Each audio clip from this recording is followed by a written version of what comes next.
I'm good. Good. We have a special guest with us today. We have Our mother. Yes, our mother. Say hi, Mom. With us.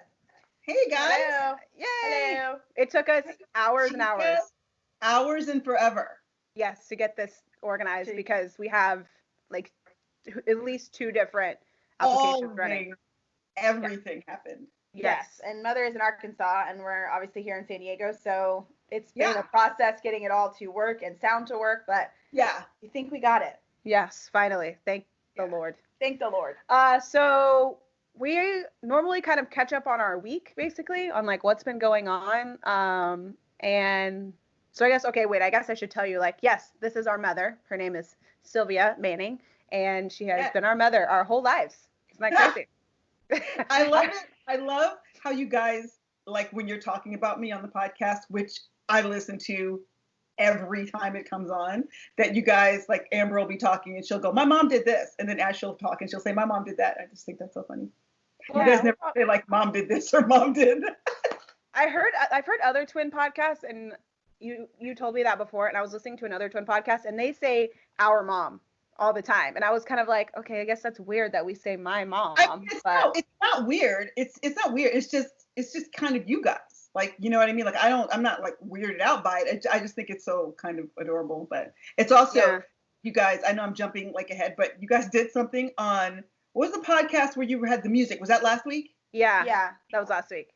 And so when you went to like sing a little bit of like a Taylor Swift song or like a Shakira, you guys literally started at the exact same the exact same amount of measures. I was like, it's like we knew exactly which part of the song. But that Shakira song is like, that's like the most popular, I think, point in the song is that. Yeah. No, you don't think so? Yeah, but I mean, I sing it, guys. I sang it for Derek, and he had no idea. He was like, "Babe, I don't know that song," and I was like, "Are you serious?" I mean, I've played some like there was Shakira. The Shakira one. Oh, I know. Okay. It's a really popular song. Yeah. It is. I bet Blake loves Shakira. I bet he knows the song. He freaking loves Shakira. Yeah. Okay. But I guess we should introduce a little bit about Mother, and so people know who she is and what she does. And or you can introduce yourself. How about that? No. You don't know what to introduce yourself? I mean, like a 2-second bite about who you are. Okay. I mean, you know, I am an actress and a writer and producer. Lately, I've been focused a lot more on writing and producing for television, film, that kind of thing. And I mean, I'm a singer and songwriter, and kind of been just doing that gig for your whole life, and then way before you were a thing. Yeah. That's a weird thing to say, but like, you know, since I was a kid. So yeah, that's what I do. And I've you know, that's been my focus and my energy and my passion, you know, pretty much my whole life. I mean, I sort of veered into the world of makeup and being a makeup artist for a long time, and I really love that.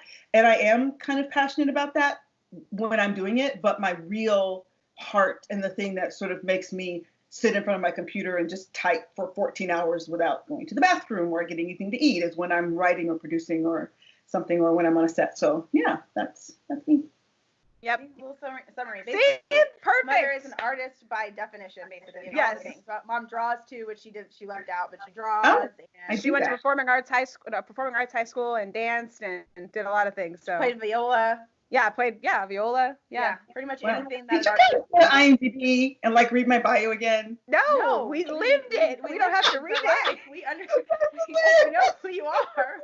You do. You know who I am. But yeah, all that's true. And it's weird because lately, as I've sort of been morphing more into the production side, which I really, really dig, by the way. And I think it's weird because I didn't really think about myself as a producer, because people don't really know what producers do anyway. Like, especially when I tell, like, what does a producer do? Sometimes a producer is the one that's talking someone off the ledge, right? Like keeping it from sort of blowing up, or the producer brings the money or brings the whatever. It's just, there's a lot. But I really like that because I sort of like the whole idea of putting the pieces together, you know, and seeing kind of, and I can't swear on this part. Okay, so, but when I have a poop storm, I like the poop storm because the way I'm wired, and you guys know this, somebody can hand me a pile of poop and I'm sure there's a diamond in there. Yeah. So I'm gonna like dig around until I find the diamond. And so that makes me, I think, valuable to my team and to the people that work with me, because no matter what happens, no matter what comes to us, and as a producer, so many crazy things happen, you just have to kind of keep looking at kind of the end, where you're going, so that all the stuff on the way is just a part of the journey and it doesn't sort of throw you off track. But all that to say that I really didn't know how much I enjoyed the whole idea of producing until I started really doing it a lot. But I should have, because I raised the four of you, Yeah. Speaking of that. Yeah, single a lot of that time. You know what I mean? Yeah. How is like, so we have two other siblings, if you guys don't know. We have two other siblings. Yeah. Christian and Isaiah, which they have we talked a little bit about them on Tea with Twins. With Victoria and Vanessa. Oh, you did. Yeah, we did a little bit. Yeah, they asked their topic when we were on there was about being a twin with other siblings as well. Yeah. And if you're going to, so you guys will be listening to this on Wednesday. Our episode for them actually goes out on Monday, which we're recording on Sunday, so tomorrow, but it is already out when you're listening to this. So you guys can go ahead and check that out. The Tea with Twins podcast. Super excited. Yeah, it's going to be a really good one. Their podcast is a little bit different than us.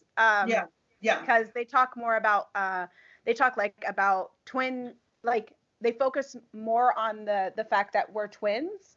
Than anything else. Their whole podcast is about twins, how you deal with life as a twin, how do people deal with you as a twin. One of the podcasts was like mental health and how like you deal with mental health being a twin, and or how having a twin can help you with your mental health, and a lot of other things. Which is very different than the way Ashley and I approach being twins. Like we don't approach being twins as if it's our definition of who we are more. It's more just like an aspect of who we are, and like our friendship is not just because we're twins, but we have a friendship not just because we're twins, but because you dig each other. We like each other. Exactly. It's like I felt like when I listened to them, what are their names again?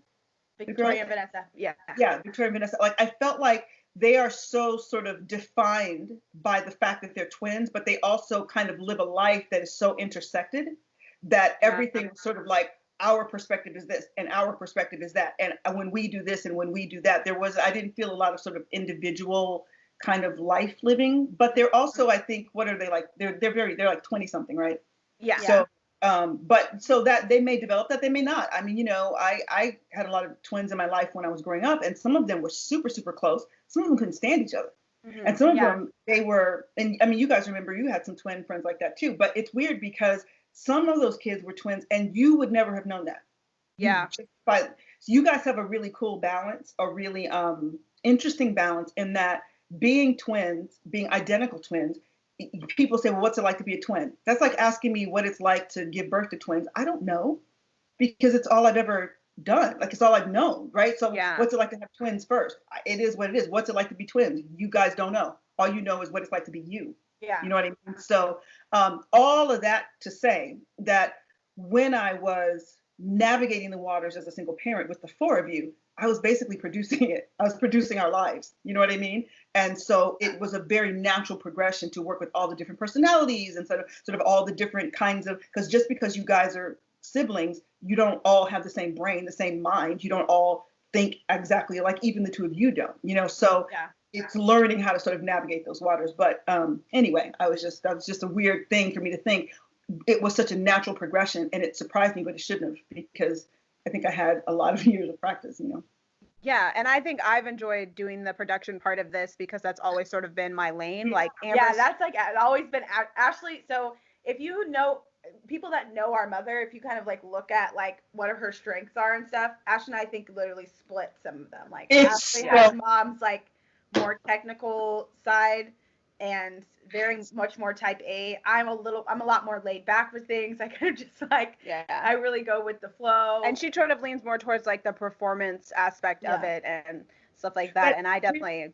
But it's weird because honestly, from my perspective, you guys, Mitchell and I talk about this all the time. Your stepfather. We talk about that you guys are like, if you could like sort of mush you together and then sprinkle Christian on top, that's me.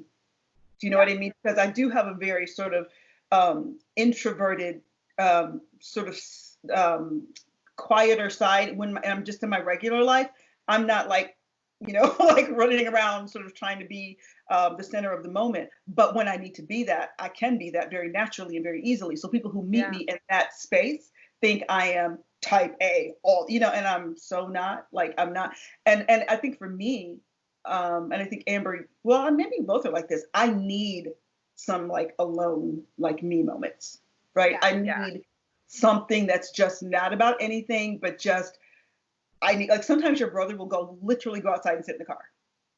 Yeah. Now, that is because of the autism. But part of it is because we're renovating a house and there's like a lot going on, and the dog, and he's just like, I need, like, if you guys are looking at the background on our YouTube channel, like, you can't really see my mom's background, but we spent an immense amount of time trying to figure out where to put mom in the house this morning so that it didn't look like it was renovations in the background, but they are renovating. It still kind of does, like, though. Papa Mitch flips houses, so they spend time like in homes that they are flipping for a few years or whatever. So they're currently in a house that they're flipping right now. Yeah. So mom was like trying to find a corner or whatever that like where there wasn't too distracting in the background. Scaffolding and freaking motor saws everywhere and pieces of flooring everywhere.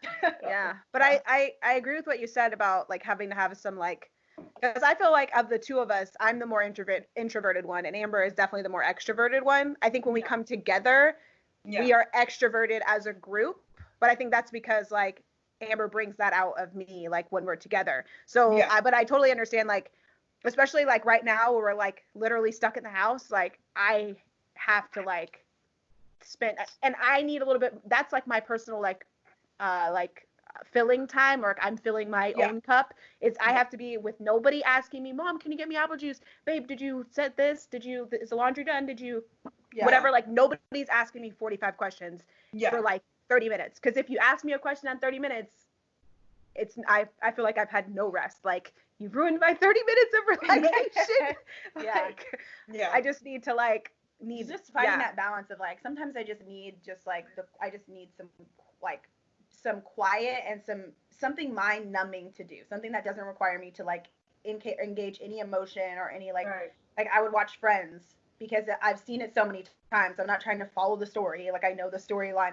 Sometimes I just need to do something that just like shuts my mind down. I'm not thinking about whatever craziness is going on in life, in the world, or whatever. And so I just like then there's sometimes I want to watch something that's like high emotion, like The Good Doctor or This Is Us. This Is Us. Yeah, that's something Ashley and Mom don't like any like shows or. It's not that I don't like it. It's that I have to be in a certain emotional state to deal with something that's going to make me cry once a week. Do you remember when you guys like, Mom, you should watch Parenthood because like because they have the what's her name? The woman who plays Lauren Graham has like an autistic son and blah blah blah, right? Yeah. So good. Such a good show. Yes, I don't need to watch Lauren Graham's autistic actor kid play an autistic kid. Because do you watch The Good Doctor? Well, I have. Okay. I don't know. I don't hate it. And like New Amsterdam and some of those other sort of like tear jerky, emotionally kind of digging around in your souls shows. Specifically The Good Doctor because he's an autistic doctor. I mean, I have watched that show. One of the reasons that I enjoyed that show is because he's such a spectacular actor anyway. Like I've been a fan of Freddie Highmore since he was Neverland. Do you know? He's also August Rush. Wasn't that him in August Rush? Wasn't that Freddie Highmore? He's amazing. He's just amazing. But I'm also kind of, what's the word for people who are sort of into all things British? Like I love British television. I love British film. Anglophile. What is it? An Anglophile. I think that's what it's called. What do you mean? Paris says it on because she starts dating that old guy on Gilmore Girls, and she say, "I'm such the Anglophile," because he has a British accent. I mean, I really honestly like. I watch like Acorn TV, and I watch. My favorite things are like Keeping Faith, which is a show you probably never heard of. And Murdoch Mysteries and things like that, and things Don't you like what's that show you like? There's lots of them. No, what was the one that Downton everybody? Abbey? Yes, Downton Abbey. I haven't seen the movie. I haven't seen it now. I need to see the Downton Abbey movie. Amber, I haven't seen a single episode. Mother, it's so good. I know. Isn't that weird? I tried to watch it. I promise you, I did. I did the whole thing. Like I was trying to just like, okay, Amber likes this. It's British. So good. It just didn't do it for me. I'm not saying it's not amazing. I just didn't. It didn't grab me. But it has a very simple story. It's not like it's nothing earth shattering occurs. Nothing like really Scandalous. Nothing scandalous. Nothing that really like no real cliffhangers that are just like, oh, yeah, I but gotta watch. It's not the Blacklist or anything. no. Like, How about Blacklist. like? Do I have bags under my eyes? Because I was completely binge watching the Blacklist last night. It's back now. You know it's back right now. Season 7. It has 3 new episodes right now. 7. I bought the whole season on Amazon, so I wouldn't have to wait. Wait, the whole season is up? Whole season. Watch it all. I didn't know they did that. They released it before it aired? I have 3 episodes left on Amazon. Oh my gosh, you need to come on, twin. I didn't know. I watched it on Hulu as it comes. I don't watch The Blacklist. Like, I don't. Ashley watches things like Snapped and Okay, to be fair, I haven't 600-Pound Life. I haven't been watching Snapped, but my 600-Pound Life is my show. I love that show. Derek cannot watch it with me. You do love that show. You like stuff like Snapped. Like I think I need for you girls to stop watching Snapped. It really makes I don't watch. Okay, so the one that I really like though, which I know this is gonna sound probably, I don't know if it's gonna sound worse or better. Couples. No, I like Killer Couples. Okay. That is a good show. You know what though? Do you know what's funny about this? One of the Maori twins is super into like Killer Couples and Snapped, and she loves all those like shows like that. I can't remember which one it is, but she was being interviewed on Daily Pop. Tamara's into Game of Thrones and okay, so she was on. Okay, so she was on Daily Pop, and they were sort of trying to find out kind of what is your, not Achilles heel, but what's your like guilty pleasure. And they're so good. They're just such good, I hate to call them girls, but you know, they're just such good girls. And so she was like, I'm so boring. Like, I'm sorry, I'm boring. She said, but I do like to watch Killer Couples. Such a good show.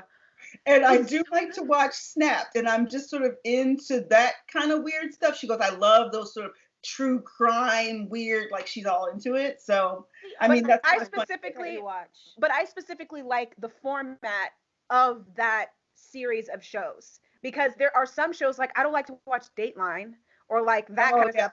It's specifically the format of it, because it's like reading a murder mystery. They like set it up so you're reading a murder mystery, and it sucks that it's like real people, but like it's like reading a murder mystery. So you're like, you start from the beginning, like you kind of know, if you know a format of a television show, you can pick out the person that's the murderer in the first 10 seconds. But the way they set it up is so like, did they do it? Did they not? There's always like some crazy scandal halfway in the middle where like somebody comes out of the woodwork and like it's been 20 years and they.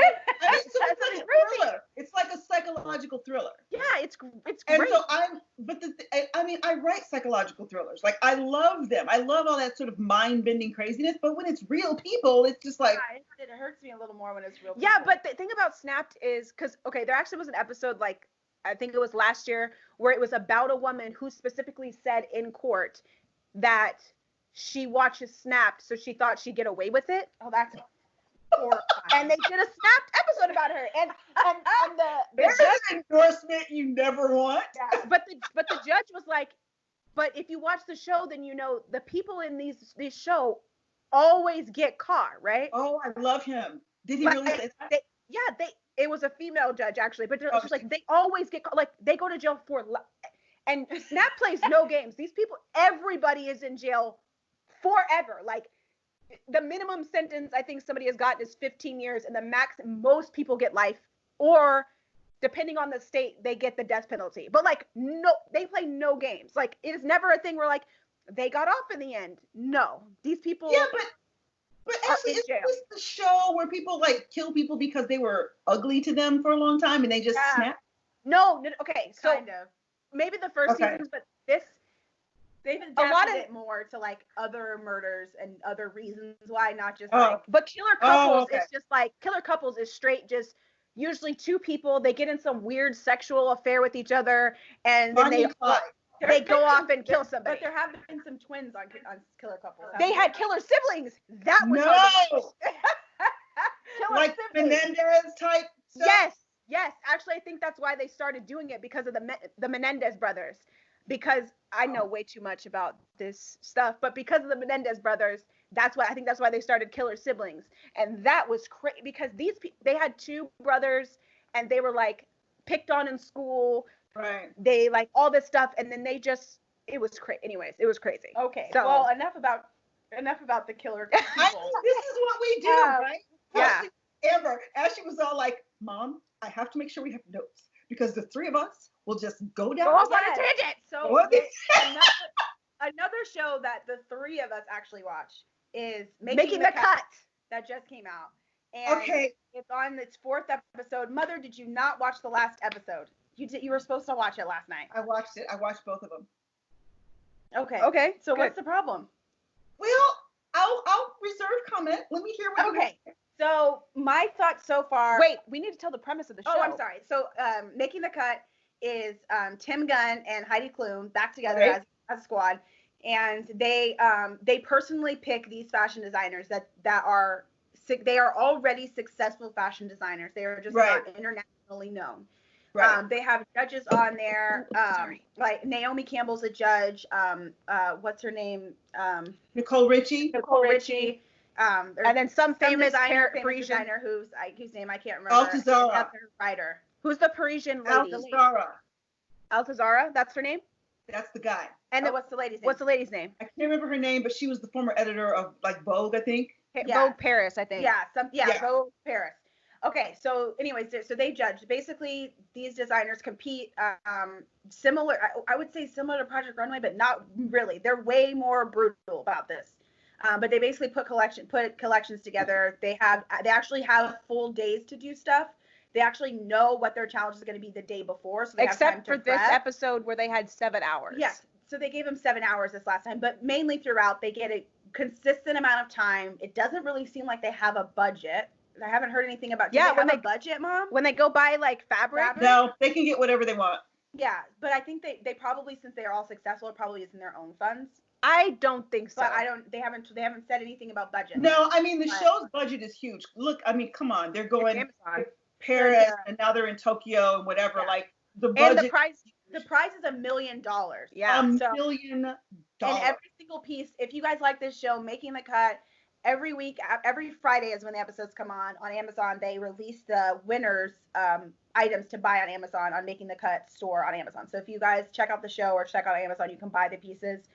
# not sponsored, but it's a good show. Yeah. So you can buy the pieces if you like them online. They have to do 2 pieces. They have to do one that's a shoppable piece, a merchandise piece that they can put on Amazon. They also do like a runway ready piece. They've done couture so far. They did a couture competition. They did a partner competition, a collaboration competition, not just partner, collaborative competition. And then this very last episode, they gave them 7 hours because they were like, these people aren't hungry. They don't want it. So we're going to make them want it. The first episode, though, they had to sort of do their signature, whatever. Yeah. Signature style. And then they did, couture was next, right? Yeah. Was next. My favorite so far. Okay, so one I didn't like. I understand that she has a clientele, but I didn't like her. Martha. I didn't like. Which one is Martha? Martha is the sparkly one.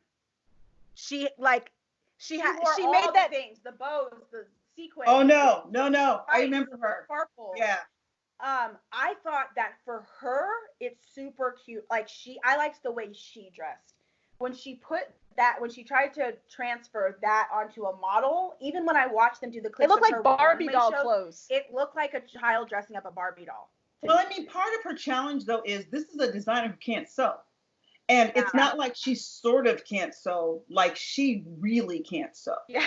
So like she couldn't even down the runway with pins connected to it and thought it was fine. I mean, that's not okay. I mean, I do respect the fact that she didn't just, send nothing down the runway because she was so frustrated. That's the thing too. They do get seamstresses, but they're not supposed to 100% rely on the seamstresses. They're there. They even say they are there to finish things like put zippers on and buttons on and the last little finishing touches. They are constructing the garment, but the designer has to be able to draw a pattern, first have a vision, then draw a pattern, then know how to pin properly so they know what they're supposed to sew to what. It's like putting a puzzle together. What do you say?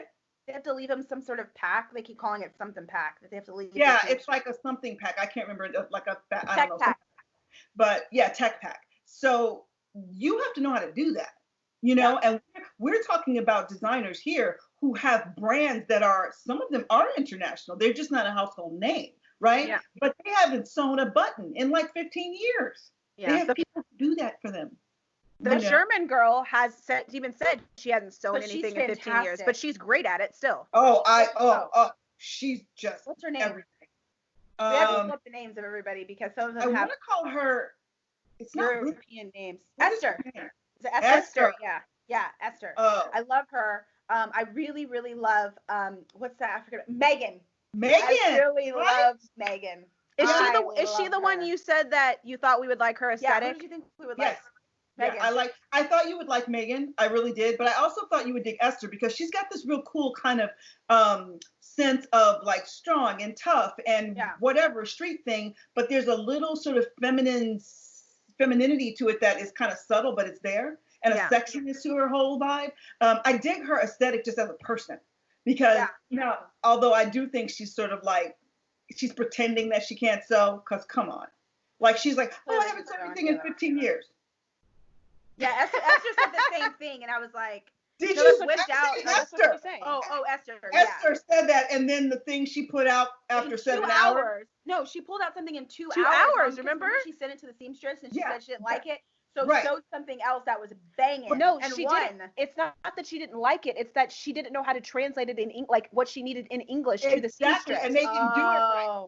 So they didn't understand. Why didn't Heidi Klum have a translator? But when they gave her the 7 hours, and she's like, I don't know what I'm gonna do. She won. I'm like, did you have tailors hiding in the back?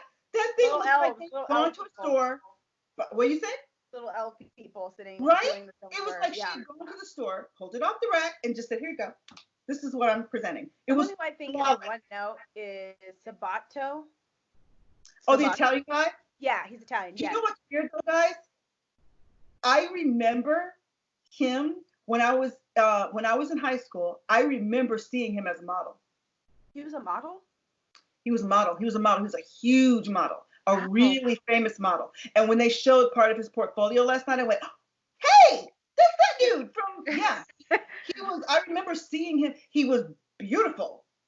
And he had a beautiful son, which is why he quit. They said that did you see his little bio thing? I don't know. No, I didn't fast forward. I just probably didn't. No, I remember hearing a little bit of his bio. I mean, yeah, they showed like all his like big giant, modeling tear sheets from when he was modeling for all the top designers in the world. But then he had a son, and he just quit for his son and dedicated his whole life to his son. And then he started designing stuff, and that's I mean, he's already international, but he's not. Household. I feel like a lot of his pieces look very much the same. They have this very Cape-esque drapery theme. There's a lot of drama. There's the whole flowy kind of whatever thing. Yeah. But he's again another one who's like pretending he can't sew. You know who I didn't like was the girl that said that the Jasmine Chong. She was like the heavier Asian girl. And she. What happened with that? She was saying she was down those see-through. No, you could see this girl's hoo-ha line. No, I know. Like, it was. What is that? It wasn't good. No, but the part that bothered me was she was saying that she's a gender-neutral designer. What man would walk down in that? Not only gender neutral, but shape neutral. So all of her, this one dress she set down that basically looked like someone put a hole in a bag over her. No, it was not cute. I'm sorry, you guys. All sizes and all shapes. That's not and all true. People to wear. And I was just like, no, it didn't at all. I kind of did like the drapery that she did for that green piece, but she didn't put any undergarments under it. So I don't understand why I did hate that. But I didn't want to see all of her, hoo-ha and her innards. She should have lined it. There was a lot. Yeah. She ran out of time. Didn't she run? Or did she say? No, she did it on purpose. She did it on purpose. Oh, okay. She said she wanted to see through. I don't. What do you guys think of the Israeli girl? Oh God, you can't even remember her. That's not. I do remember her because she has real thick curly hair. And she's got the hair. She's the one that they actually talked to this last episode. Right. She did the like two-piece thing. What did you think? I don't remember her pieces. I remember her. Okay, so here's my thing about that. she started out sort of doing very kind of feminine and like Israeli free flowies, and now she's sort of doing the gender neutral thing, which is cool. But when she described that piece, that 7-hour piece with the crop top and the little twist up skirt. Oh yeah. As someone that this is, for the girl who could just like wear this to the office, like she's in the party. Like, oh yes, I remember that. It was so short in the front. It was short and it was a crop top. I'm like, who's wearing this to the office? Yeah. I was like, what law firm? Yeah. They're pulling out crop tops. I thought it was super cute, but then the designer was like, she's reimagining the way women want to wear to the office. I'm like, but no one's letting you wear a crop top to the office. You seriously. You need a lawyer. You go to the office, someone walks in a crop top. The crop top on. You're like, first of all, how old are you? That Exactly. You're wearing a crop top? How old are you? Nope, that's not cute. Though I did love Megan's sort of crop-ish situation. I liked it right? with the side shirt. and the side crop.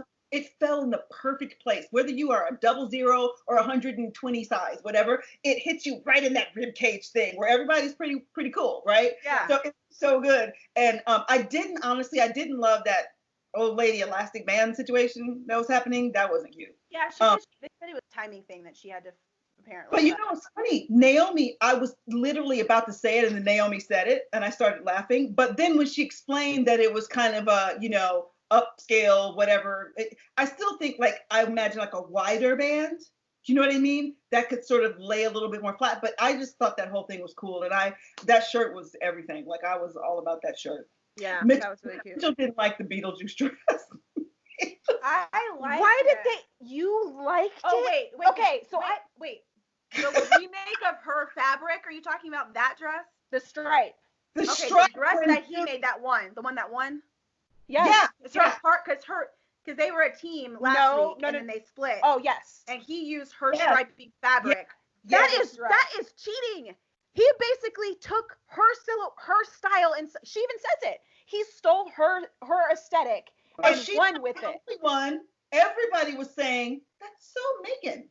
Yeah. Like, that's a Megan looking thing, right? But the judges thought nothing of that. Oh, Mitchell. Okay, first of all, Mitchell is my husband, your stepfather, for all of you who don't know that. Yes. And what's hilarious, Papa Mitch, if you hear us talking about him Papa in the other Mitch. podcast, Papa Mitch. Right. And so he watches this stuff with me, which is kind of great. But so we're watching this. As long as I watch his alien shows with him, he'll watch this with me. If I watch Ancient Aliens, he'll watch this. So we're watching this. So we're watching this last night, and he said, "Oh my, that thing looks like Beetlejuice. I hate that dress. I hate it." And the moment it walked down the stairs, they were like, "Oh my god!" It was like, clearly, I know nothing. I can't pick beauty pageant winners. I can't pick who should win Project Runway. Clearly, I know nothing about fashion. But it was, for me, sorry, go ahead. What were you going to say? No, go ahead. I was going to say, for me, I could take Leather Guy, whatever his name, I can't remember his name, the guy who won. Is that Joshua? What's his name? The guy who made that dress. Yeah. Oh, yeah. I could I don't know why I want to call him Michael. I don't know his name. But I could totally take one of his badass jackets because he makes but not in leather, in vegan leather. And throw it over that thing and throw on some combat boots and collar, some sunglasses and call her done. Like that. I would wear it. I really would. I wouldn't wear it by myself trying to call myself elegant. For me, that's a fun, funky thing you put under a really cool jacket with maybe, whatever. You're not wearing that with, POTA swap pumps and going to an evening affair. No, you're hanging out in New York City. Right. You're walking down the street in Manhattan and you're looking cute and funky. When we can do that again. Yes. That'd be awesome. But yeah, no, that it didn't jump out and I didn't just love it. But Amber, you were going to say something about it, so you kind of dug it, right? I mean, I did, but I didn't love it. I feel like it didn't disgust me. What disgusted me was that sequin dress with the freaking straps on it and the thing and this long sleeve thing under it. No, it was a sequin long sleeve with the floral dress over it. Was that a dress? I thought it was a romper. Okay. A romper. awful. The jumper, that was ugly. Like the With the sparkling. sequin long sleeve thing under it. That was awful. Okay, obviously I don't mind a little color here and there. I pretty much could wear black every day, but every now and then I'm like a splash of a kimono or whatever, something cute. But that thing, like to me, and I don't mind things that don't match. I kind of enjoy things that don't match if they don't match in a cool way.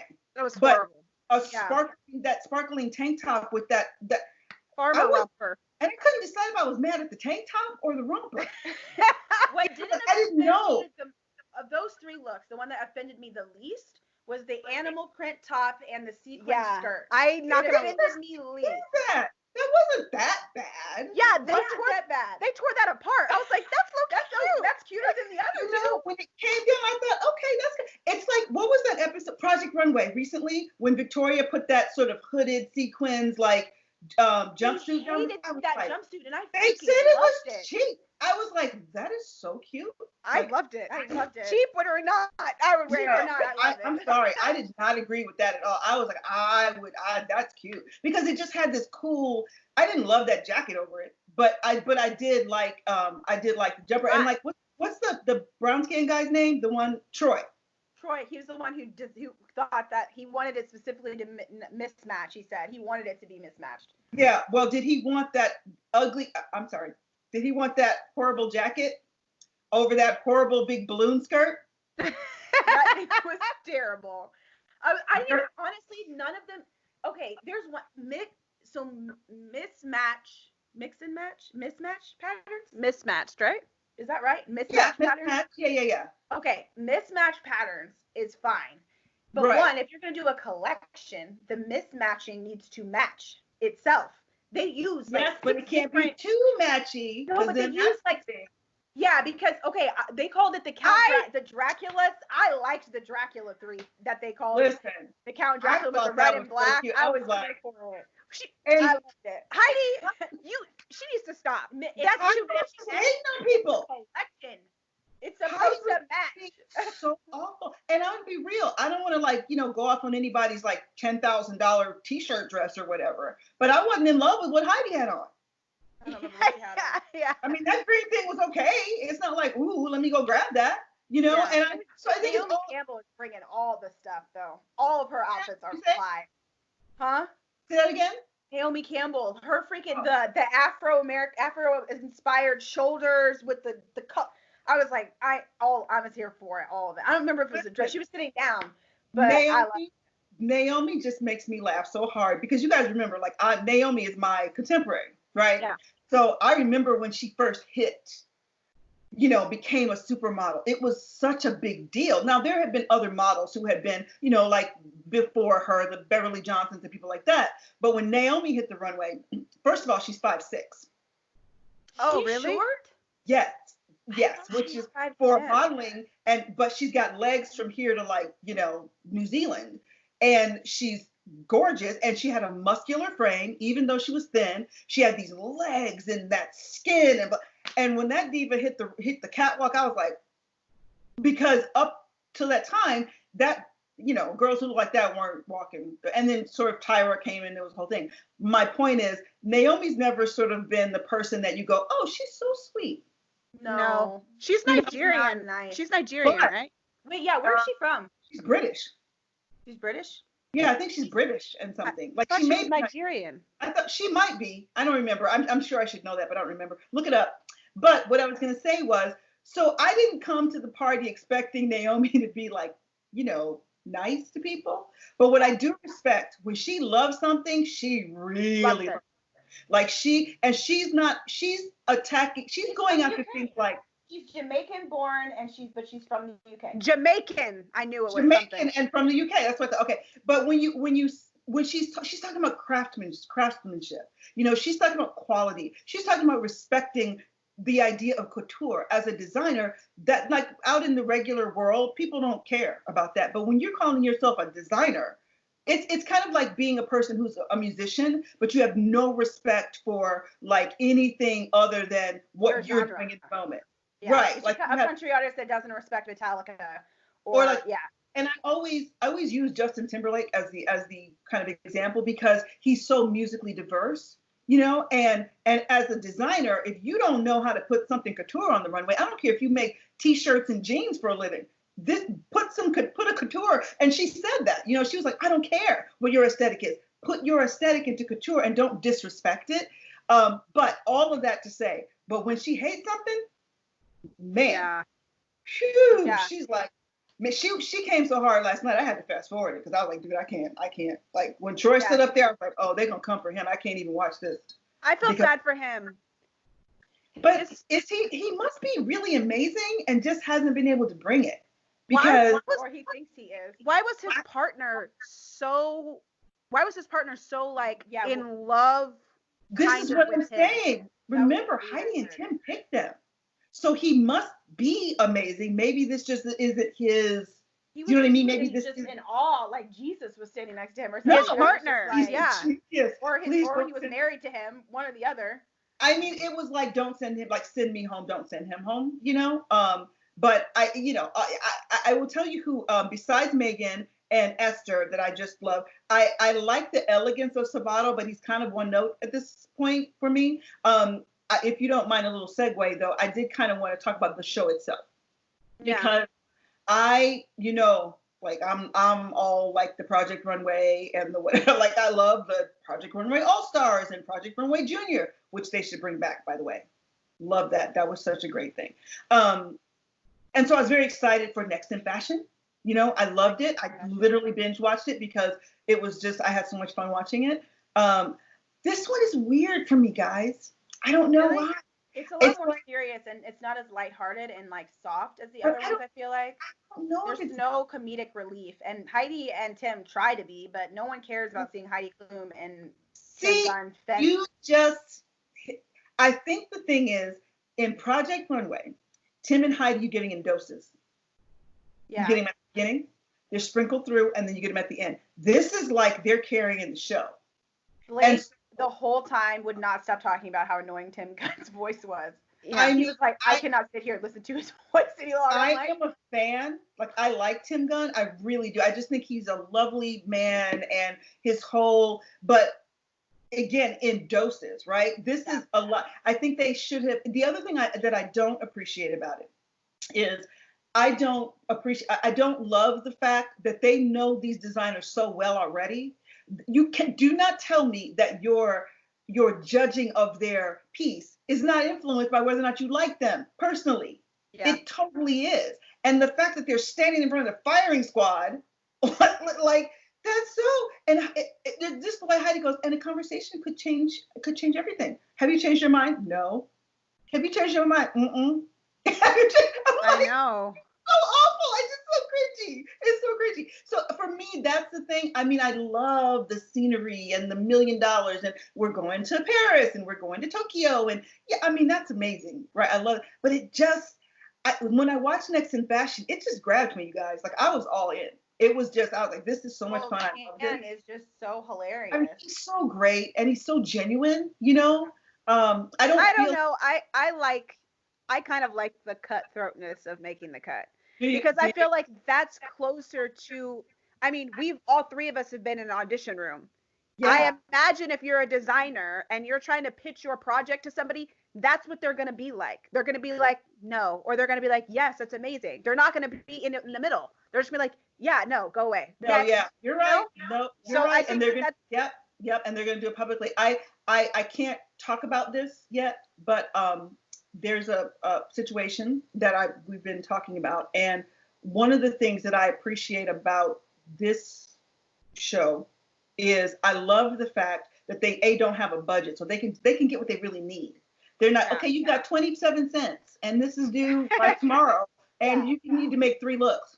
Yeah, you know what I mean? Like, I love just get what you need, do it, because that's also the real world, right? If you're so I love that, and so there's like, but I would appreciate a show where they were truly being judged blind and not pretend blind, because I'm sorry, you guys, after episode 2, Project Runway isn't blind anymore.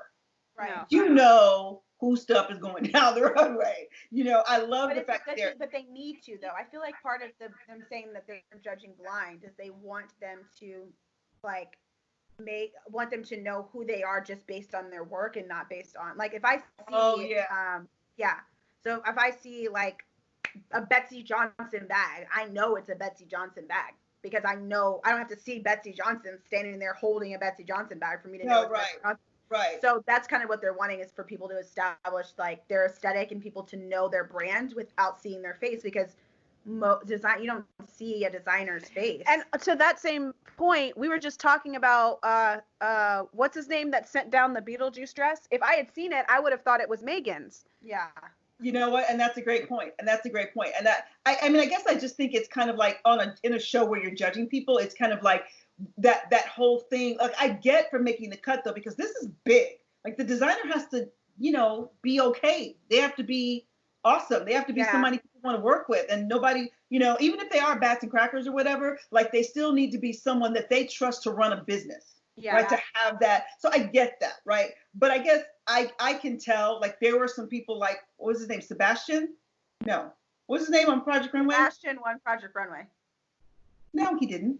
That was who won Project Runway was Sebastian. No, the other guy won. The guy Jeffrey. Yeah, he won. Oh, this time. I'm sorry. Last time on Project Runway, Sebastian was who won. Who won this time? Jeffrey. Who was the guy that was not nice, really not nice this time? And Sergio. Yeah. Sergio, there's no way after like 3 seconds of listening to him talk that you're not going, I don't care what you put down the runway. Ew. That's how I think Nina Garcia was. I think Elaine got there too. When he was like, oh yeah, this is like back in the good old days when everybody. When America was great again. Oh man. I was like, dude, you were right. Like, Cesar Chavez, hello. Like really? Anyway, it's all good. So so we have to. We gotta move to our segment. Yeah, we gotta move to our topic. No, we have to move to. Yeah. Did you hear? Yeah. So. Already? Yeah, already. Already, mother. We're 47 no minutes. way. I know. We gotta move on. That's what I said. We need an outline. Okay, so maybe guys, seriously, maybe this one should be a part 1, part 2. Okay, mother, what was your did you see? Do it. Okay, and now I gotta pull it up. Okay, you gotta go do your deal. I gotta pull it up. You go. Mine's the last. Okay, I have a couple of like really small ones that are kind of funny. One of them is, have you seen the magnetic lashes? I have tried them. Yeah, for sure. You tried the magnetic lashes where Derek you put bought some for me. where you put the eyeliner on and then you just like click. Oh no. Okay. I haven't done the ones with the eyeliner that you use. Kourtney Kardashian is promoting these lashes where it has an eyeliner that's has some kind of magnetic in it. You just put a line of eyeliner on like you would normally put your eyeliner on, and then the lashes just connect, just like clip onto your, not clip on, but connect to your face perfectly. Yeah, no, I've seen where the line is. Yeah, I was like, this would save my life. So they're like, do you ever spend hours putting your, yes, not hours, but it takes a long time. And I always feel like my lashes are just slightly wonky because I put the line in after I put the lashes on, obviously. So I thought they were super cool. I know that's a weird one, but I thought that was super cool when I saw it. Okay, so mine was that Lindsay Lohan has a new single. Yes, Lindsay Lohan. Right. I haven't heard it. Is it good? It's not bad. I mean, it goes great with the music that's out right now. Does it? It's a music that. What does that mean? Do you dig it or not? Do you like it or no? It's fine. I'm sure when I turn it on the radio. I'm sure when you turn it on the radio, it just sounds like all the music that it sounds like right now. It sounds like she got produced by somebody that produced Dua Lipa or Halsey or like that's what it sounds like. Okay. So it fits with the music. It's not a bad song. It's just not like groundbreaking or anything. Yeah, it's not like I don't hear it. I'm like, oh my gosh, like you've changed my life. I'm just like, oh, cool. It's like a basic song. In happier things in life, Katy Perry and Orlando Bloom are expecting a girl. They're having a girl. Yeah. Isn't that exciting? I know. I was like, oh, the babies are still being born, and I know I hit my mic. Babies are still being born, and the world isn't burning down. I've had a few friends that have given birth through all of this stuff right now, and it's kind of giving birth during Zika was like stressful for me, even though like it didn't affect me, but it could have. I feel like I was in the vicinity of it, and especially with Blake traveling to and from Florida while we were pregnant. Like I say we were pregnant, but I guess I was pregnant, but him traveling to and from Puerto Rico. So that was like a thing that was like giving me some anxiety when I was pregnant, and I had to get tested for it and had to wait the 2 weeks for them to give me. I remember that. Yeah. So I couldn't imagine being pregnant now. Like Yeah. What's Okay, yours, Amber, Mom? this is a weird segue, but like you were just talking about lashes, and your lashes are just like giving me life right now. Thank you. I was not happy with the way my lashes looked last week, so I was. No. Oh my gosh. Scared. I was wanting them to be. Okay, so what's yours, Mom? Yeah, what's yours? Okay, so this is a segue about like how people are still living their lives and things are still happening. So, okay, you got to just excuse the fact that I have to look away for a second, okay, because I have to read it. Okay. Okay. All right. So this was sent to me by, oh, you guys remember Miss Deb, Deb Wilson, Deb Wilson, yeah. Yeah. City Council? Yeah. Yeah. Okay. Yeah. So she and I have become. I mean, I love her. I love her. So anyway, we were sending things back and forth. So she sent this to me like 2 days ago, I think it was. And I mean, I already posted it on Instagram, but I just think it's so cool and kind of awesome. So it is a poem that was written in 1869, and it was reprinted during the 1919 pandemic. You know what that was? Spanish flu. Okay. Oh wow. Okay. So check this out. It was written by Kathleen O'Mara in 1869. It says, and people stayed at home and read books and listened, and they rested and did exercises and made art and played and learned new ways of being and stopped and listened more deeply. Someone meditated, someone prayed, someone met their shadow, and people began to think differently, and people healed. And in the absence of people who lived in ignorant ways, dangerous, meaningless, and heartless, the earth also began to heal. And when the danger ended and people found themselves, they grieved for the dead and made new choices and dreamed of new visions and created new ways of living and completely healed the earth just as they were healed. It was reprinted during Spanish flu pandemic in 1919. So if you guys go to my Instagram story, I actually reposted this actually by the time you hear this, it won't be there anymore. So maybe we'll post it on the actual Twin Life podcast page. But if you go to it, actually, if you swipe over and you go to the section of posts that we've been tagged in, you should see it on there because I actually reposted it from you, Mom, when I read it. Yeah. I think it was so cool because like I know everybody's kind of like the silver lining, like I don't really see it, and I kind of see it. Like I feel like when people go outside, it's gonna be like emerging from hibernation, sort of like you're gonna go outside and be like, oh my gosh, like. I feel like people are going to feel, if you're not feeling anxiety right now, like if you are on the front lines, if you're a doctor, if you're a nurse, if you're a store employee, or a garbage truck employee, or a postal employee, or one of those employees, like you're not really resting right now. But I would say the majority of the world is resting. 80% of the United States is on. And I would hope that people are taking this time, to rest, even though you have people that are working from home still, like Derek's still working from home. But to be real, like when you're at Blake is still working from home. He does 3 freaking videos, 3 Skype videos, Zoom videos. But that is not you can, I don't care what you say. It is not the same as waking your butt up at 5 a.m. Going to the gym, going to get your coffee, taking a shower at the gym, going to work. This is like normal people's schedule. Driving to the office, or if you're a stay-at-home mom, or your kid, or you work during the day, and then you drive your kids to soccer, then basketball, then dance, then whatever. It's not the same. So I just think it's a good thing. Yeah. It's not the same. It's weird because I primarily work from home, except when I'm traveling. I know I spent more time in LA last year than I did here. And then the last half of the year I was in New York. So I did a lot of that, but I primarily, even when I'm there, I go to the offices at Warner Brothers because I have a space there that I work out of, but I don't, but still it's a lot of what I'm doing here, this, but knowing that I can't adds a whole different energy because I'm up early, we're at the gym, we hit the gym, we stop, we grab coffee, we do our little time together, and then we come back home and I'm hitting it because I work with people on both coasts, and since I'm in the middle, I gotta be up and at 'em for the people in New York, and then sort of kind of ready for it to go longer for the people in LA,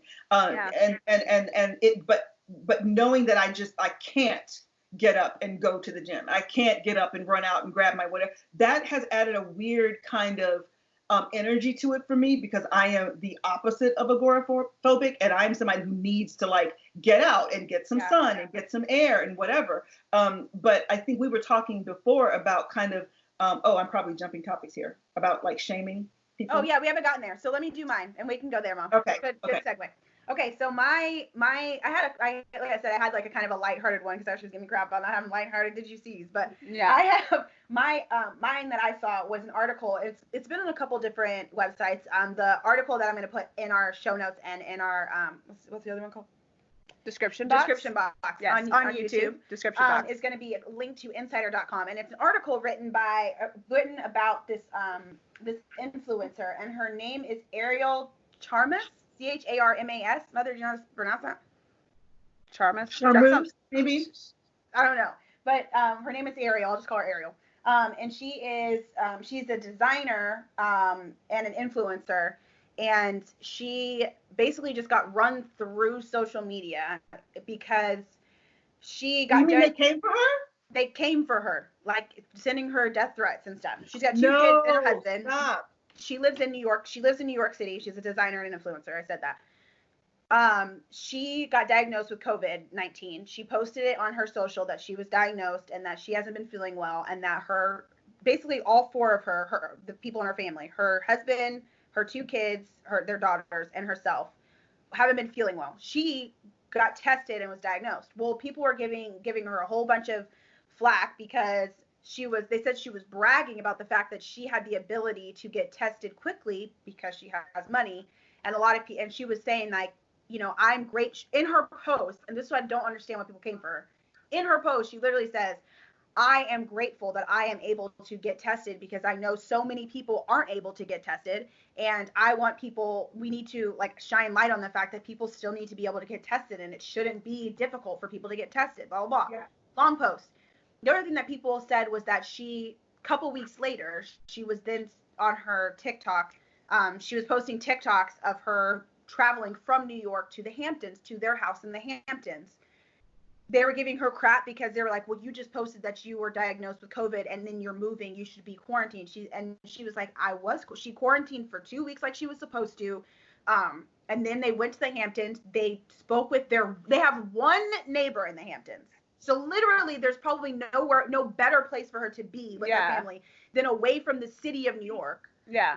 And she said, we did not stop. We literally got in the car, drove straight there. We had spoken to our neighbors and told them the situation, followed the 6 feet, rules. Like, we haven't left our house in the Hamptons since we got here. And people came for her. And I spent an hour last night digging through this girl's social media, trying to understand why people were so angry with her. And I couldn't. And they were saying she was lighthearted and all this stuff. So my question is, do you think that she was wrong, 1, for flaunting, quote unquote, the fact that she had the ability to get tested? And do you think that she should have made it, I don't know, maybe like made it less public that she was able to go from New York to the Hamptons? You go first because your mom has very strong opinions about this. Okay, so I honestly think we just need to calm down. Like, legitimately, like Taylor Swift said, we need to calm down. Like, this girl, it's not like it would be different if she was posting herself in places that were legally not allowed to go. Or I'm sorry, socially not allowed to go. Like, you're going to the grocery store and you and some, like the kids on TikTok who were licking the sucker and then passing it to the person behind him and licking the same sucker. I'm not talking about, first of all, that's shameful regardless because it's gross regardless whether or not it's gross. There's other things you can, or there's a guy I was telling you guys that was licking toilet bowls and posting it on TikTok. That is the kind of stuff that I'm like, yes, there should be shame on you just in general. Not particularly because we're going through a pandemic, because you can get, if you lick a toilet bowl, you can get some type of sexually transmitted disease. You could get any other kind of sickness. You could, anything from licking a toilet bowl. Yeah. You could get hepatitis. You could or get E. coli poisoning. Yeah. All kinds of things. All kinds of things that you can get on a daily basis from touching a handrail or from doing that. So for these people, for this specific person, and I think this will answer the question, because I was like, why are some celebrities, like, you didn't hear from them on social media for like 2 weeks? Probably because Pink, they were, for example, you did not hear from her for 2 weeks because she was quarantined. Pink, she got diagnosed with COVID-19. Her and her kids. But her kids didn't get diagnosed. Oh, they didn't? Oh. She did. Her kids are fine. She said, my kids are fine. Also super weird. It's not weird. Kids are not getting it. I know that, but that's just there. I was watching the news. Blake was watching the news, and he gives me sound bites of the news because I don't like to watch the news. But he was saying, I keep hitting my mic. he was saying that like their scientists are trying to figure out, and this is so side note, trying to figure out why it is that kids aren't getting sick, but adults are getting sick. Like that's weird. And it's weirder to me even more when I hear parents. Pink has been quarantined with her children for 2 months now, one-on-one with her kids. She got sick. Her kids aren't even showing, like she said, they kind of showed symptoms, sort of, but like probably kids stuff, like coughing or like allergies, stuff like that. What about her husband? I don't know if she didn't say anything about him, and I honestly haven't seen him on her social media, so maybe he got stuck in a country. I don't know. She hasn't been like crazy public with her social, but you really see her like singing at the piano with her kids or doing homework with her kids on her social. I didn't know Pink got diagnosed, and I love that came out. She's recovered. She got diagnosed and has been recovered before she even announced anything. I have an opinion. Okay, go ahead. Yes, we'd like to hear your opinion. Again? Ariel. Okay. First or Ariel.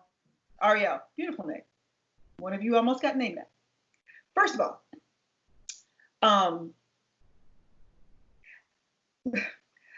the fact that she got diagnosed should be the part we're talking about. Yeah. The woman got diagnosed with something that could kill her. And instead of people going, oh, that's so bad. It's so awful. Let's pray for her because she got diagnosed with something that's killing people. They're like, well, how dare she? Because, she's rich, so she sucks. And it's that mentality. It's that the mentality is, especially on some of the social places. I mean, I'll just say it, Twitter primarily. It's like, okay, you look like you have something that I don't have, so I hate you.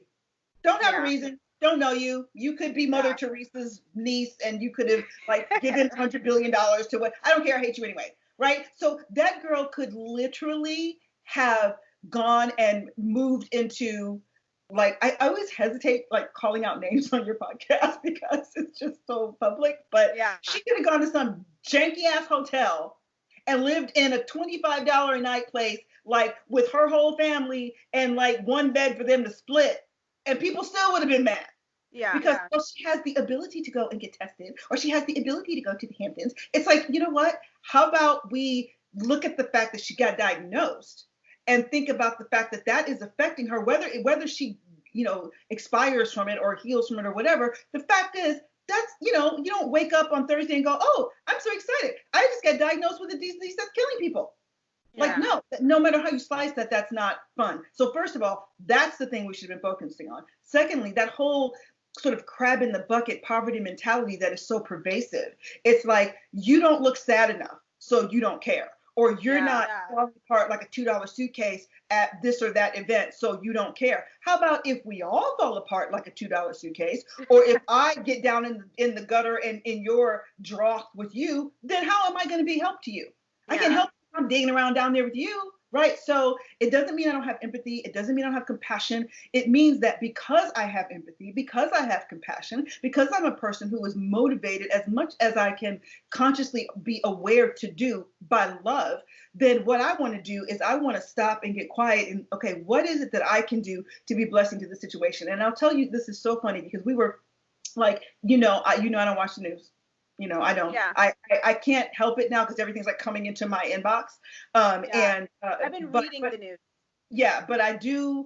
I want to be, informed. But my thoughts about raising awareness. When raising awareness never fixed anything. It just gave people more things to talk about and energize, which makes it bigger. And that's a whole nother podcast. We'll talk about that another time. But my point is, we were in the kitchen, Mitchell and I, and we were sort of talking about kind of being inundated with the news and this new statistic and that new statistic and this is happening, blah, blah, blah, blah, blah. And all of the madness. And I sort of told him, I said, I'm social distancing. Of course, I'm using wisdom. I'm doing all the things, right? But I'm primarily social distancing myself from madness, from fear mongering and craziness, right?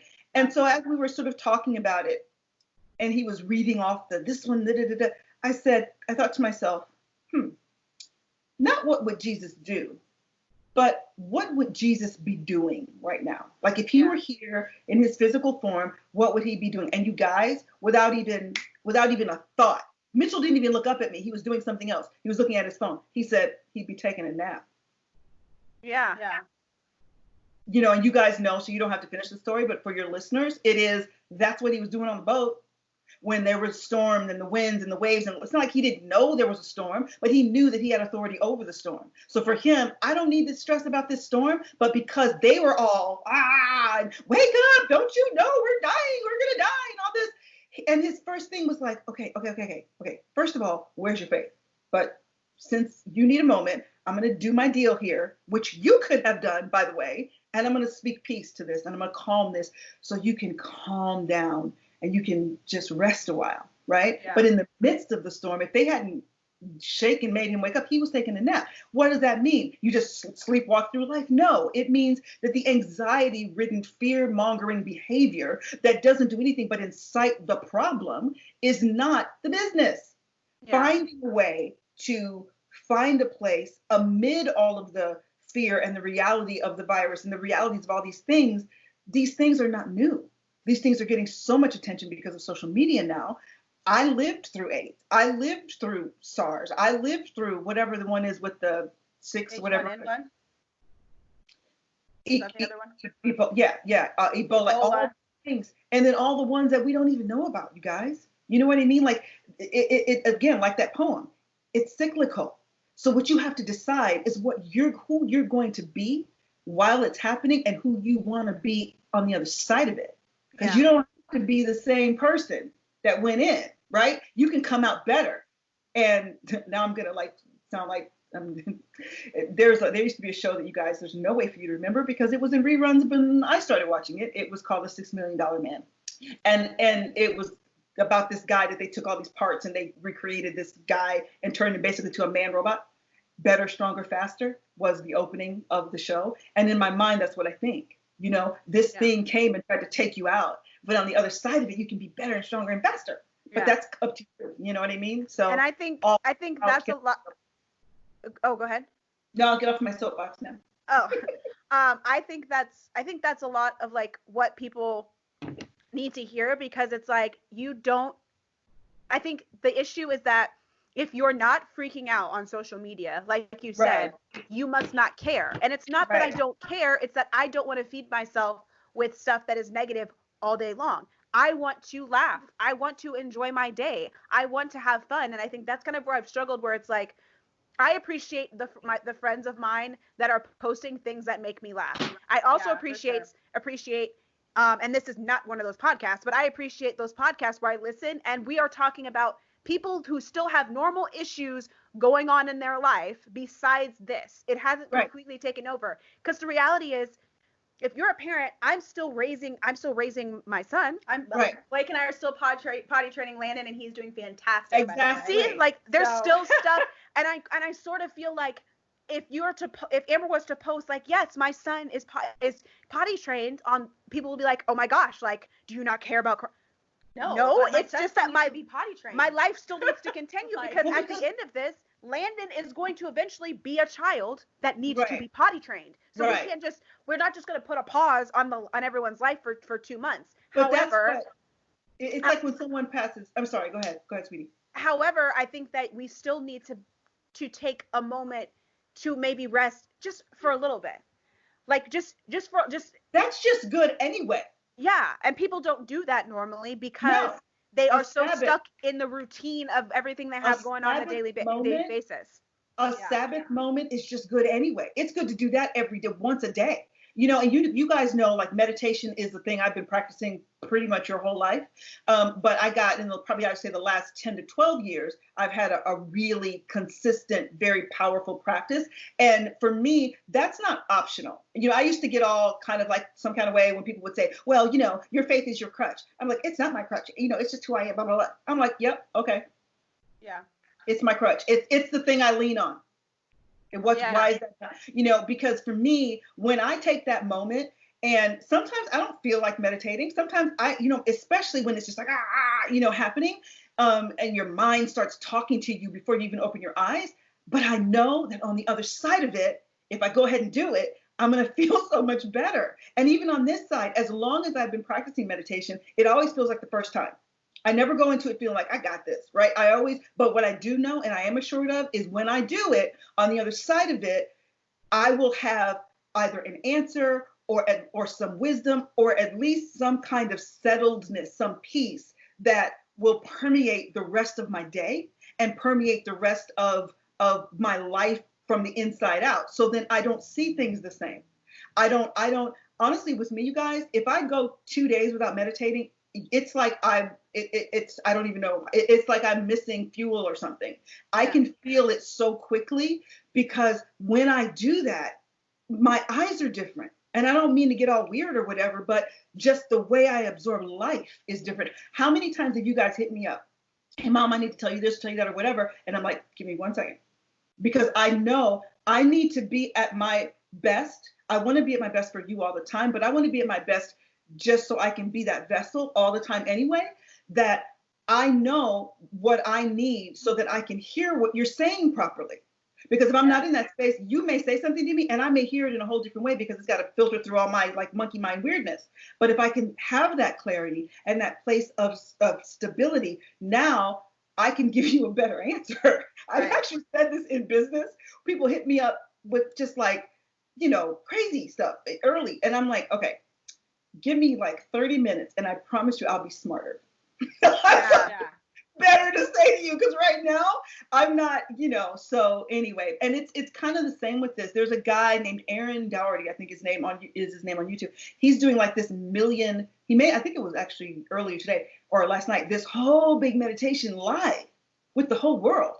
Oh God, guys, people can slam social media and the internet all day long, but he can do that because of the internet and social media. Yeah. And I think that's one of the things that's been so good about this, is because if we were in say it was the 90s. Yeah, even if it was when Spanish flu, right.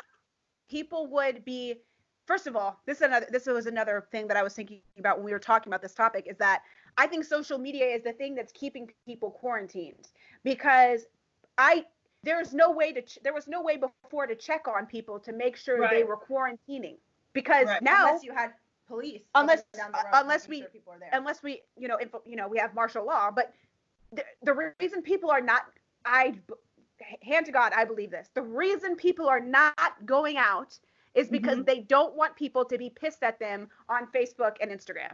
Because if you take a photo of yourself enjoying life at a Starbucks with your friends, oh my gosh, what are you doing? And it's like, on the one hand, yes, like you said, we need to be smart, we need to be safe, we need to use wisdom, we need to make wise decisions as far as like keeping our, and I personally haven't really left. I haven't driven my car in like 2 weeks. Blake and Derek have been the ones running to the store or whatever if we need. And Derek's still working. He's still going out. He's still working. But we're also protecting our immune systems here at the house, like, whatever, taking vitamins. But to be fair, you need to protect your immune system regardless. Anyway. You should wash your hands regardless. Anyway. You should not hug and shake every person's hand, stranger's hand, regardless. You know what I'm saying? See, like, you should. I mean, you guys know me. Like, I'm all with the hugs and the hey, whatever's all the time. Anyway. Strangers. However, I don't hug strangers. I don't know you. I'm not hugging you. I don't know you. But here's the thing about that. You guys are 100% on point with all that. These are common sense things. They're not telling you to go get a degree in, nuclear physics. They're saying wash your dang hands. Yeah. That's not that. Wash it's your not hands, that. don't cough on people. Don't sneeze on people. Don't hug people. Which you should be doing anyway. You shouldn't. Right? It's gross. But you know what? When you're talking about the immune system thing, you guys know that I do the things, right? But it's so funny because I haven't really changed anything in terms of what I ingest in my body. I'm just more aware of it now because it's so sort of kind of a part of what I do all the time that I don't think about it.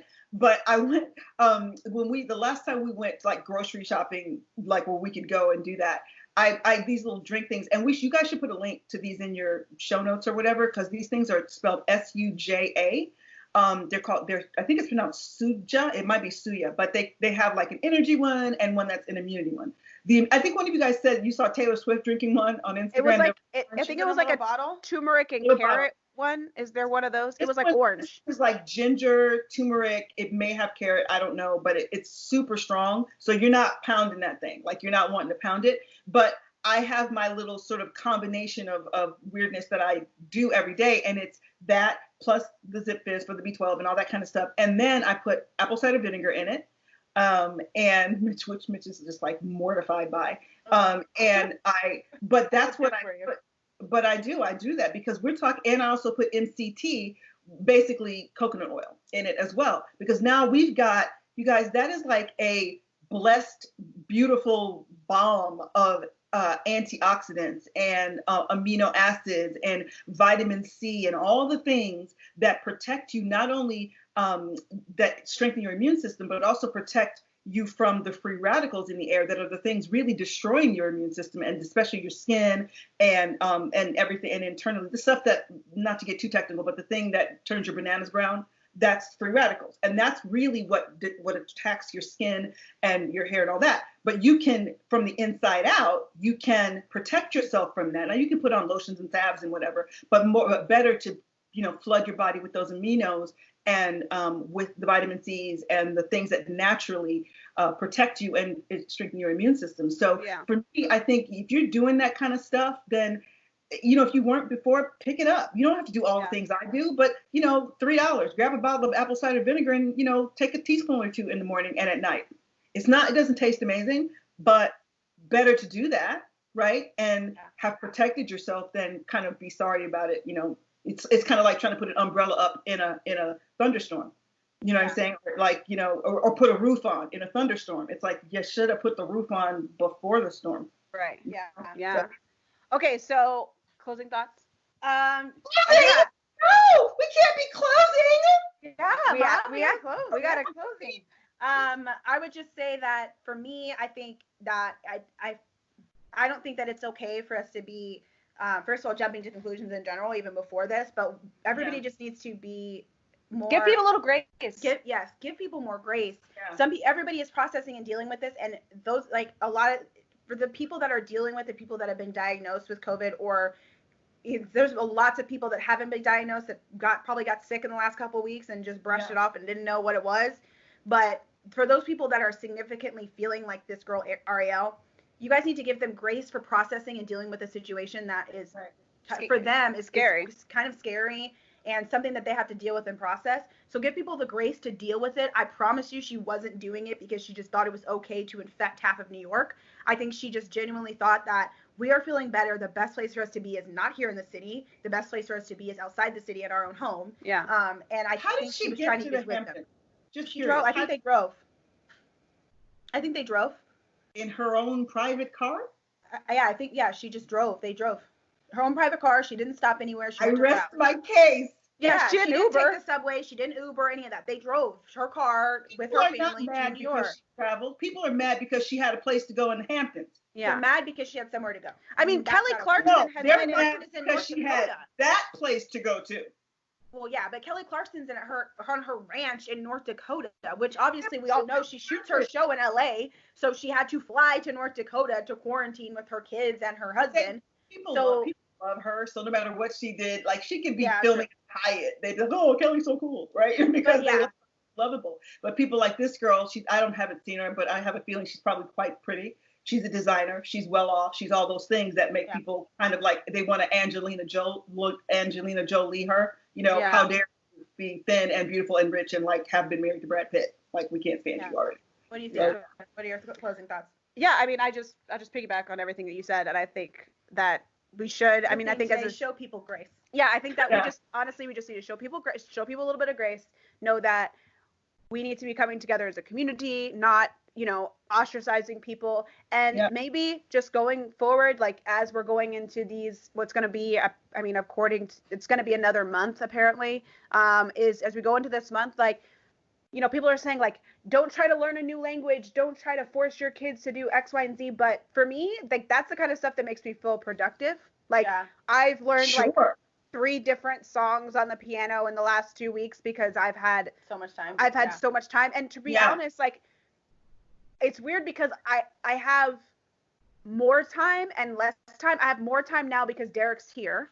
So, and I'm not filling my day with stuff that I would be doing outside of the house. Yeah. So I actually have a lot more time now.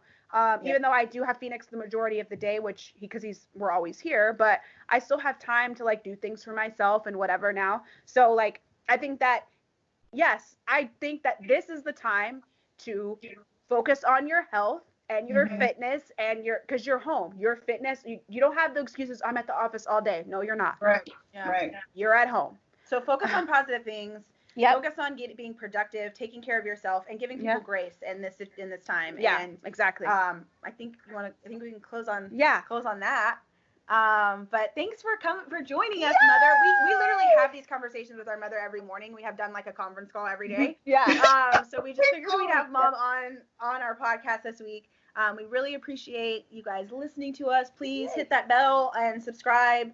And make sure you subscribe and hit that bell so you can, know when our new podcasts come out and our new videos.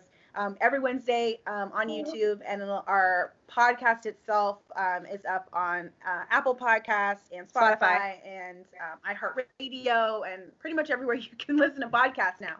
So thank you guys so much for listening. Oh, and share with somebody. Oh, yes, please share. Tell somebody. Thank you for having me. Oh, yes, you're welcome, Mom. Mother.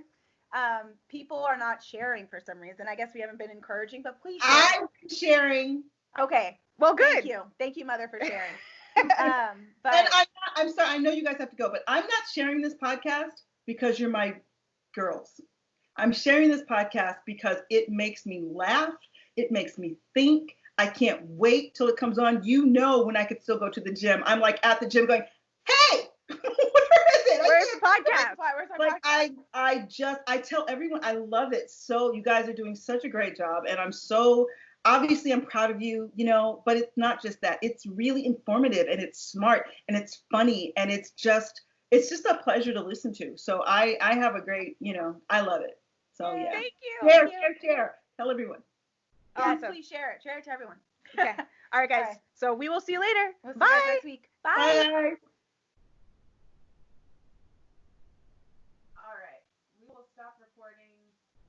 We have to say bye to the gram, right? No, not to the gram, to the tube. So we're going to talk about our tea. So, Mother, what tea are you drinking? Oh, I should go get it. I should go get the bag. I'm drinking yerba mate. You don't have to do the bag. Just say what kind of tea you're drinking. I'm drinking Guyaki. I think it's Guyaki, yerba mate. Okay. Oh, with hazelnut, K-pod. No, nut pod K-pod. Really, nut pod creamer in it, and yeah. I'm drinking literally the same tea I was drinking last week. Yeah, I'm drinking the same tea Ashley was drinking last week, but I mixed some throat coat, which is this throat coat. Yeah. It's echinacea and lemon, which is good for all the health, not just for awesome. this throat, but it's so echinacea is good for immune function, which is key right now. Smells good. It smells really good. It's good stuff. So I was drinking that. But like we said, you guys though should put a link to the Guyaki thing in your. Oh, we will. We should. We need to put a link to our teas. Yeah. Okay. Yeah, we can definitely. So we'll put it in the description. Yeah. So good. Yeah. But okay, it's also Palm Sunday. Yes. And so it's a Sunday before Easter. If any of you guys don't know, it's a big Christian holiday, Christian and Catholic holiday, but Christian holiday. Yeah. It's the day that Jesus drove. Jesus drove. Jesus rode down Jerusalem, and everybody was waving palm leaves to welcome into the city. And so this is a huge celebration day, a huge celebration week. So even though there's a whole bunch of craziness going on, remember to celebrate the positive that's going on in the world. Life. But there's still some positive in life. All right, so we have families to attend to. Yeah, so we do. So we will say goodbye again officially to YouTube. Like we said a few minutes ago, hit the bell to subscribe, and just share it with somebody. And that's it, right? Thank you again. Yeah, we'll say bye again. Okay. See ya. Bye. Bye.